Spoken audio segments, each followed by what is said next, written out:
She for me, I'm clinically depressed. So that means I was congenital visual depression disorder. I was born, like, quote unquote, born with it. So my understanding is I'm going to battle every single day. So I had to change my mindset to understand that since I'm going to battle this every day, I can't let this take over me every single day. Like, this is something I'm going to deal with. It's not going to go anywhere. So I got to accept it first. Now she accepted it, so she's talking about it. Now I have to get to the point where, yeah, this is a battle, but I'm winning it though. It's not a battle I'm losing. Like, I'm battling every day. I had to get up this morning. I didn't want to get up this morning. I had to battle and fight this morning.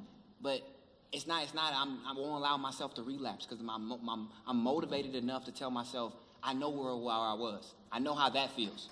So I know how that feels. Yeah, I know it's a battle, and that's why you have to constantly reinforce her with positivity. Now that she's opened up, because she's at a vulnerable state right now, very, very vulnerable state, to where now anything, she's out there, and she's alone and she's isolated. So that's where family and friends are very, very important, because she's dealing with so many different emotions.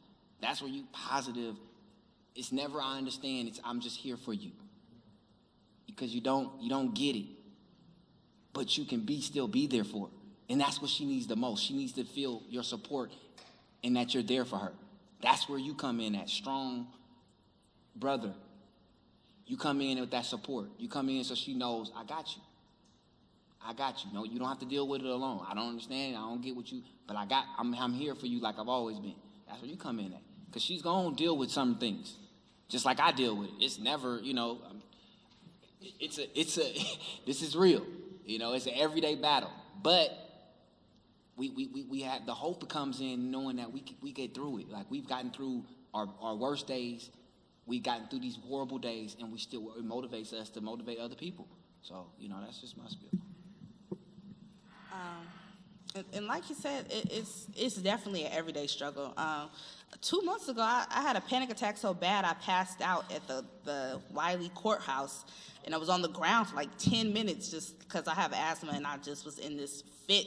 And instead of me getting up and being like, oh my God, I got to start from square one, it was like, okay, this never happened before, but I'm going to keep pushing through. And you can't let the little things set you back. I mean, I almost had a panic attack because I couldn't find a shirt this morning that I wanted to wear today, and I had my mind set on it, and I had to really sit there and collect myself. But it's definitely an everyday struggle. Like, this, what I expressed earlier happened years ago, but I think about it every single day. Just like you'll never forget when someone tried to kill themselves, they'll never forget when they wanted to kill themselves. They'll never forget that moment. It's going to be present every single day. Some days it's going to feel bigger, and some days it's going to feel smaller, but it's going to be with them every single day. So as for your sister, she's at a pivotal point where she's talking about it, because some people go years and never talk about it. Some people go 50 years. They tried to kill themselves in 1982, and today they don't talk about it at all. And some people, they get to a point in a couple months, like, I want to talk about this. I want to be open about it. And that's a very pivotal point, because the moment you decide that I'm going to step in this and I'm going to stand in this, and this is my truth and who I am and what I've been through, that opens up doors that you will never be able to close. That opens up parts of you that you never even experienced before. That opens up other people to open their doors. And you're like, hey, this is something that happened to me. And you'll be surprised how many people will say, that happened to me too. I had a moment just like that, or I went through a period just like that. And just because you opened up, now they want to open up. And they're going to have that conversation with someone else, and they're going to open up. And I think it's just important for you to celebrate her and tell her that I'm happy that you opened up. I'm happy that you expressed this and that you got it out of you, because I know it must have been so hard and painful for you to hold it in. And to just celebrate her in this moment, and also help her to get to her next moment. Because the next moment is just as important as this one. And she's going to have to keep climbing to these other parts. And there's no ceiling to it. She's just going to keep climbing and get better. There's never going to be a time where she's like, oh, I tried to kill myself, but I'm over that now. She's going to be at a point every single day, every single month, where this is still something major that's happening to me. It won't be a past tense where it happened. It's always going to be happening. This question, I'll take 2 more questions. I think this question relates to what the brother said, and it is, how do you live in the after? How do you maintain positive mental health after being diagnosed What specifically do the both of you do? For me, because I'm adopted, and I have so many different things that come with being adopted, so many different things that come with going through a divorce as a child, so many things that come with going through your own divorce as an adult. I have so many different areas. I have to pray, and I have to I have to like have a serious relationship with God, because that's where it starts. That's my first key, because it's too much to deal with. You know, it's so many things that can overwhelm you, and so many things that you have to take on. And this stuff is serious. That's the first thing I do. I had to set goals for myself. I said, each and every day I make plans for the day. Like I set out in the day, and I wake up and I try to find things to be grateful about. It's just whatever little things that you can do, you have to do something. How I go to sleep and how I go to bed is very important. I used to go to bed with everything on my brain. Then I used to wake up with everything on my brain, and then I had to deal with the new tasks. That's too much. I'm already overwhelmed before I get out the bed. Because it's always something new in the next day. That's why when I go to bed at night, I try to deposit these negative thoughts, deposit all thoughts out, and just prepare myself for the new day. It's just how you go to bed, how you wake up is so important for anybody mentally. Because that is everything. And you'll see it once you start realizing, if I go to bed more positive, I'll wake up more positive. If I wake up more positive, I'll go to bed more positive. I had to learn that. But that's what I do. How do you get those negative thoughts out? Pray. Like I'm this suicide, depression, voices in the head, it's a serious business. This is not something that we as people can just take on and just say, oh, okay, I'm just going to deal with this on my own. I tried to do it on my own for 30 plus years, and it took me to the bridge. Like literally took me to the bridge. So you have to learn from that. You have to learn that it's bigger than us.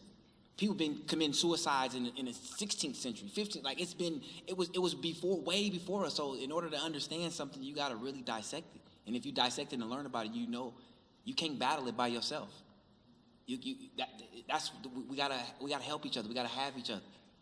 These negative thoughts that you have, you gotta do something with them. Pray. Like that's the biggest advice I can give you, because I'm standing here and I'm only in front of this mic because I pray, because of God. It's not because of Kevin. Kevin made a decision March 11, 2005 to end his life. So the 14 years of borrowed time that I've been on since that day, it's because of God. It's not because of Kevin, it's because of God. So in order to get through this, anything you want to get through and the negative thoughts and everything, you got to start on your knees, pray, build a relationship. Start today if you don't got one. Please, I'm begging you. There you go. For me, one thing that I definitely do is that I really unpack myself on a constant basis, meaning that there's a lot of things that I still to this day haven't addressed. Because I'm not ready to do that right now. Like, you can't just wake up and say, you know what, I'm gonna fix every single problem I've ever had in my whole life today, and I should be done by dinner. It's not gonna be that kind of thing.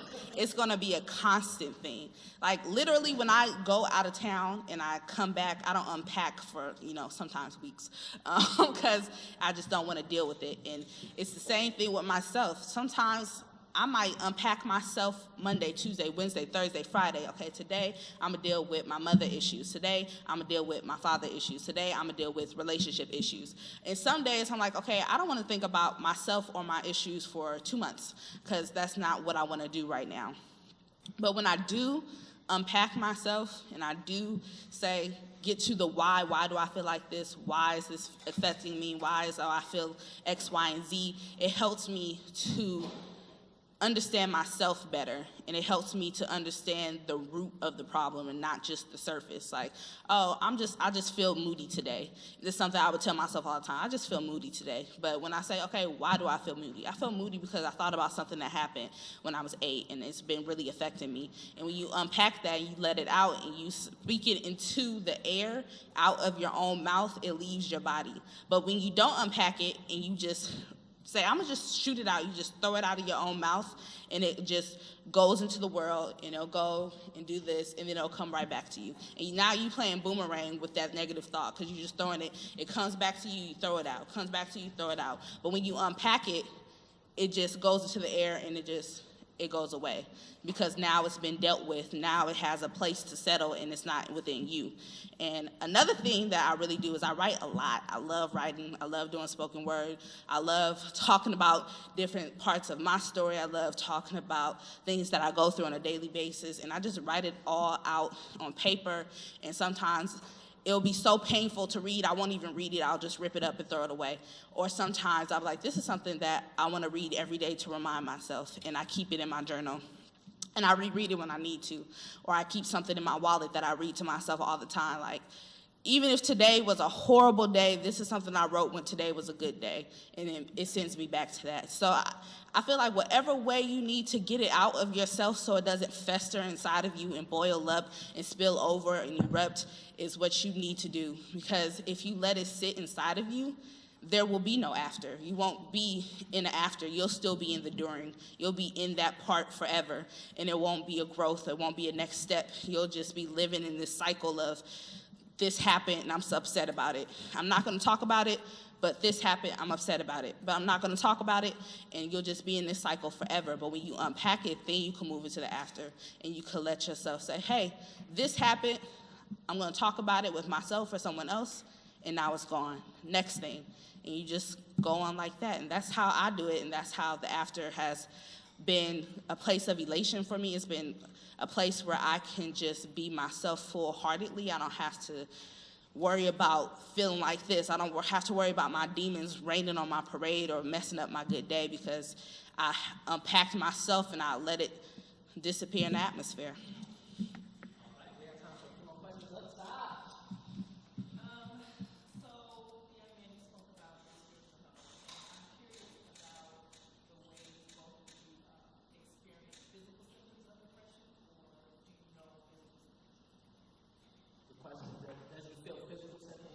Absolutely. It's a tireless battle.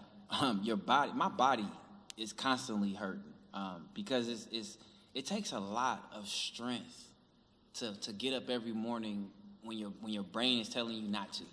You have to. Your body doesn't want to get up. You know, nothing about you want to get. Everything is telling you, I don't want to get up. I want to lay down. You gotta fight. You got to find something inside you. So physically, I deal with a lot of physical strength. Physical, just, my back's either hurting or my body's in pain. And that's a lot of, when I get too much depressed, my back can start cramping. Different things, it exposes me to different things. So you definitely feel the physical part of being depressed, more so than anything.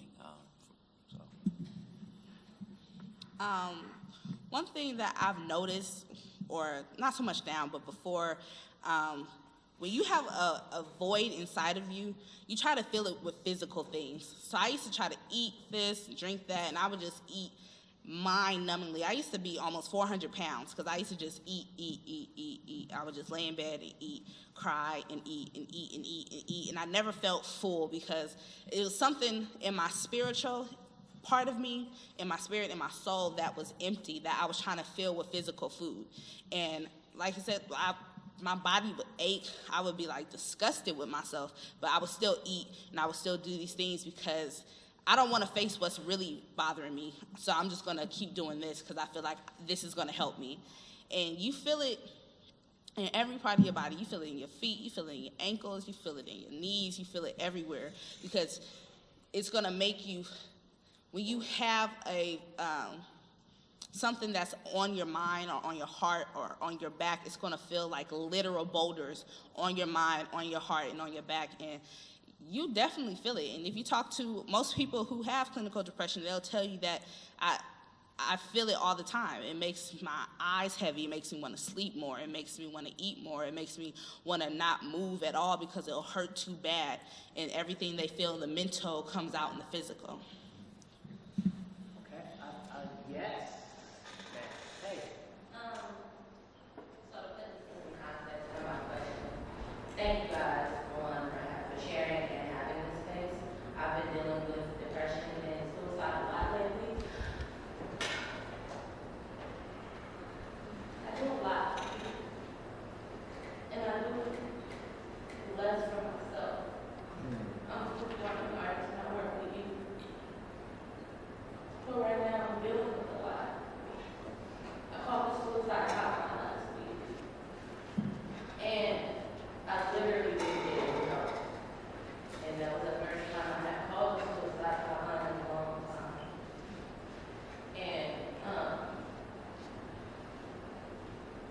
the first time I called suicide hotline was in 2011 before my homegirl got killed. And I ended up and I worked in this hotel, you feel me? And I ended up having a conversation with the person that was supposed to be helping me. I'm like, have you gotten training for this before?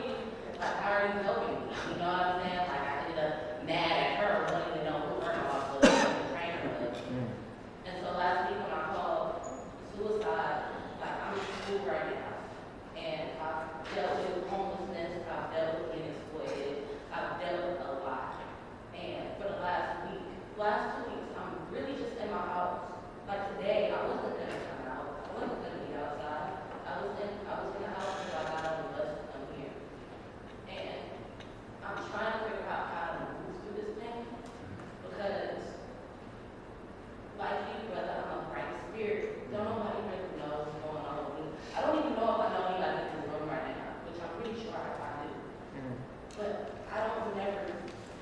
I never allow people to see my pain because why should I do that? How is that going to help anybody? You know? And I know that it helps people. But right now, it's like I can't even write. I wasn't going to ask no question. I wasn't even going to say that, but I was going to sit here. But I can't even write. And I'm a poet. I'm a writer. And I'm in English class, and I can't even write right now because it hurts. And they're making me touch stuff that I don't want to touch. So I don't know how to move through this pain. I don't have a job. I got an apartment, but I'm behind big rent. Like, how do you move past this shit? How can you move through this pain when you're worried about being homeless? When I don't know if I'm going to get another notice on my door because I don't have a job, because I can't get a job at a pizza place for some odd reason because I've never made fucking pizza before. Or how do I tell these kids to stay positive and not get a sugar daddy and not go do some other shit when that's in my head? I'm like, well, I could go get an old white man right quick to pay my bills. I could go do this, I could go do that. So I'm not homeless no more. So I'm not like on the brink of being homeless. So I'm not worried about these things that I can't even focus on being at school. I can't even focus on being a good mentor. Because I'm gonna sit here and like tell you this, but I'm like over here like, girl, but you don't know. I'm ready to touch some big for money. You feel me? Like, but I haven't been in that place in years. I've been abstinent for almost a year. But right now, I'm in a dark place. And I'm like, I'm happy to be here right now to have this moment. But it's just like, when y'all not here, when I leave here, and I walk to the 88 and go back to my empty ass apartment, what the fuck do I do? How do I break this shit? I want to start off by just saying that the first thing that I feel like that anyone should do is that you have to really face what's bothering you, what's hurting you. You have to say it out loud in person. If you gotta yell it in a park, if you gotta write it online, if you gotta write it in a poem, you just gotta get that out. Say, I'm pissed off, I'm mad, I'm hurt, I'm angry, whatever it is, you have to let it out. Because if you let it sit inside of you, you will be in this place forever and it will consume you. And it's important that you understand that you don't have to be the struggle that you're in. You don't have to be this person that has to smile in everyone's face and be okay and not let people see the cracks inside of you. If you want to fall to pieces to build yourself back up again, then that's what you need to do. If you want to let people know I'm pissed off, I'm angry, I got all this hurt and anger inside of me and I need to yell and scream and let it out, then that's what you need to do. you shouldn't worry about what anybody else is going to think or say or anything. And I know that you want to be a role model and you want to be a mentor, but you have to help yourself first. You have to acknowledge the pain in yourself first before you can help anyone. Because if you don't, you'll see people and they'll get through it. And they'll be so happy. You can't even be happy for them because you're still in a place of darkness and hurt and pain. And you'll see people move on and you'll be like, but why am I still here? It's because you have to let it out. If you have to cry, if you have to scream, if you got to stomp your feet and yell to the sky, to the moon, to the suns, to the stars, you have to let it out. And at that moment, when you get it out, then you can start healing. But you cannot heal anything until you realize that it's broken. You're not going to pay attention to an arm that's broken if you want to even acknowledge that it is. You won't put a cast around it. You won't do anything until you realize that it's broken and it hurts. And self-growth, to get to this point, I've had to literally rip myself apart and put myself back together again. And it was hurtful and it was painful as hell. It wasn't a pretty thing. I didn't just put a face mask on and do a self-care day and woke up a new person. I had to really dig inside and rip some things out. I really had to just break myself down to build myself back up stronger. And that's what you have to do. And all these other things, I know it's hard not having a job. I've been there. I know it's hard worried about getting kicked out of your place. I've been there. But nothing, I'm telling you, nothing will move, change, grow, expand until you realize that you have to let it all out. Put it all out on the table. I'm mad because this happened. I'm mad because this happened. Get specific. Don't be general. I'm just upset. No, get specific with yourself and say, all this happened and I'm pissed the hell off about it and I want to move forward. And once you put it all on the table, if you got to pray, if you got to call someone to talk to someone, if you got to write it down, whatever it is, if you just have to yell it out loud, you have to get it out of you or else it will fester and eat at you and tear you apart in a way that you don't want it to. And it'll hurt 10 times worse. When you don't let a broken arm heal all the way, it's going to be messed up for the rest of its life. It will never heal right. You'll have to re-break it to heal it again correctly. And if you don't heal yourself, you may not get all the way. You're not going to be 100%. But if you don't acknowledge the brokenness, the hurt, and try to heal yourself a little bit and put the effort in to heal yourself first and worry about everybody else later, then you'll never heal right and you'll never be at a point where you can move forward and this will be something of past tense. It'll always be a present hurt and feeling. Before you speak, are there any mental health professionals or anyone here that would mind talk to the sister after this is over? Okay, all right. So you as well? Okay, yes. This is gonna be quick.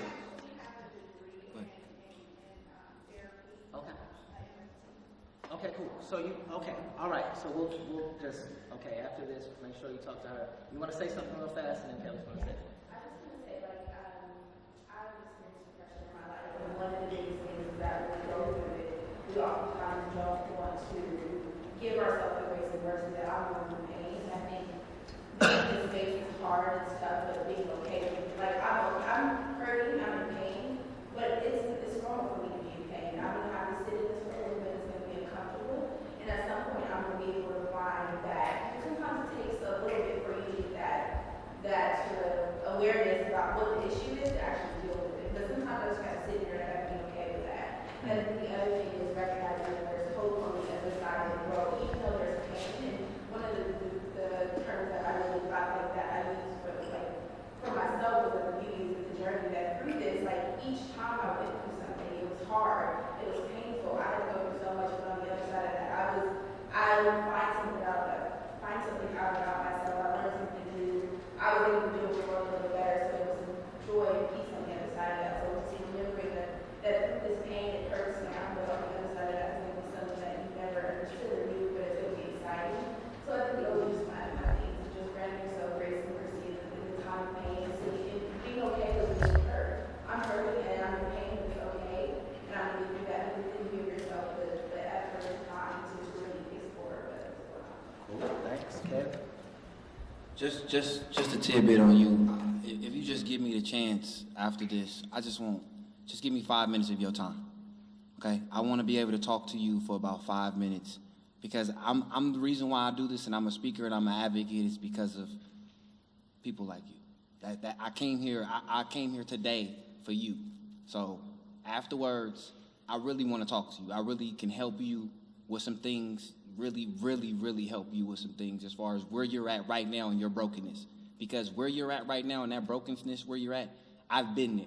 I've lived there. I've set up shop there for years.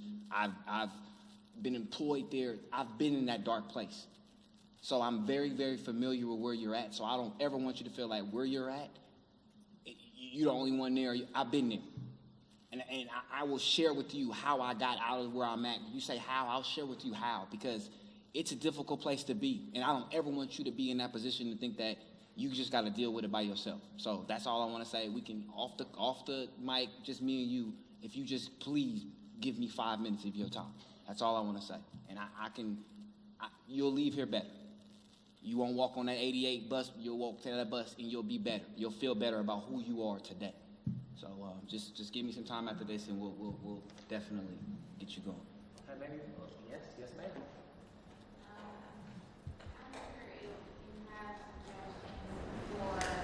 I've had a similar experience. I'm a health counselor. I call it suicide awareness hotline. I call counselors. I've also actually mostly for my son. I'm the person who asked the first question, who wrote the first question. I recognize this in my son. What do I do? So my question is, what kind of advice do you give people looking for resources? Because I've called the counselor and the counselor started crying on the phone, saying I'm sorry. The counselor, And I didn't need the counselor from, like a hotline. oh, just, okay, like, And okay. so, and I'm thinking, I don't need you to pity my me right now. I need you to do something. Like, I don't want you to tell me you feel sorry for me. I need to do something. And so I've kind of struggled with figuring out how to find resources, or, figure out what to do now that I've identified the problem and talked about it. Trying to do this, but how do I find it? And I have two friends. One friend who successfully committed suicide a year ago. Another friend who attempted and was not successful anymore. But with all this knowledge, I don't know, where do I go to find mental health professionals? Where do I go to get resources? When the suicide prevention line, when I called it for my son, it was kind of, they were actually just bogged down with other more serious threats. Like they were like, is your son safe? Can you keep him from bringing himself? Can you keep, giving me like some practical advice to restrain him? But they have more serious cases to deal with, and they couldn't get to me that day or the next day. So what kind of advice do you give for, or how do you go about finding resources? Resources, okay. So where specifically to go? Okay. We have, it's so many hidden resources out there. It's groups, it's free groups, free counseling. It's all kind of stuff that's online that people don't really know about. America's Foundation for Suicide Prevention, which is AFSP. They have stuff, like I said, they're in every state. Say that one more time. AFSP, America's Foundation for Suicide Prevention. If you just Google AFSP.org and go to their website, they have a chapter in Oakland. They have a chapter everywhere, and they have different resources for whatever you need, however old your child is. They have so many different. They have workshops. They have things you can download, tips they can give you. I mean, there's help. California has spent millions that people don't even know about, into resources that people don't even use. Like, there are so many resources. If, you ask me after, we can meet you afterwards, I'll give you my information, and I'll give you all the resources I have that can help you.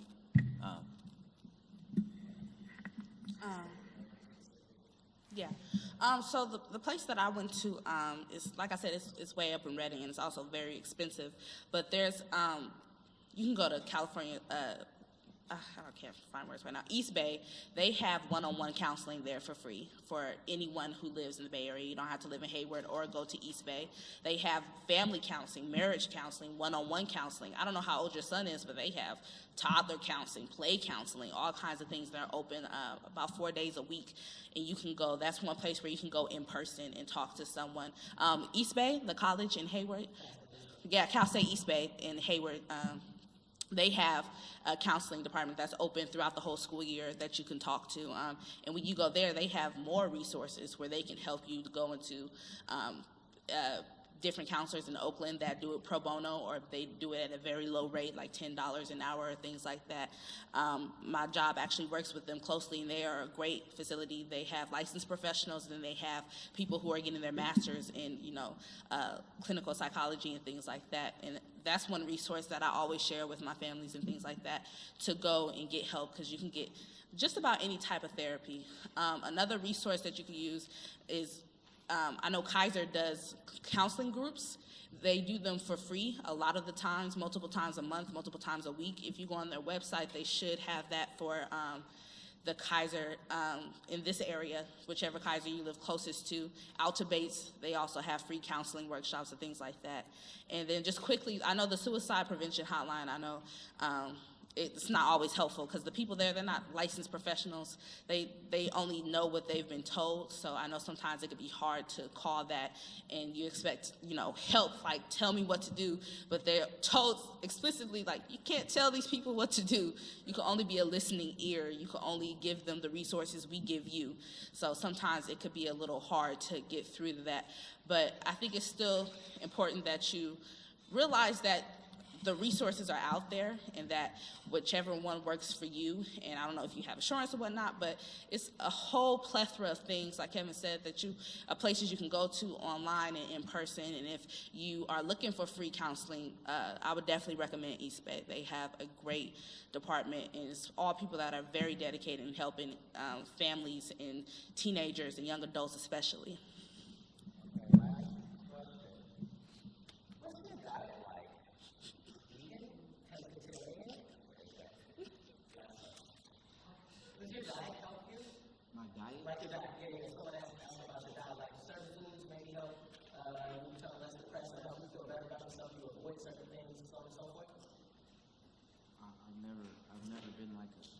Big eater.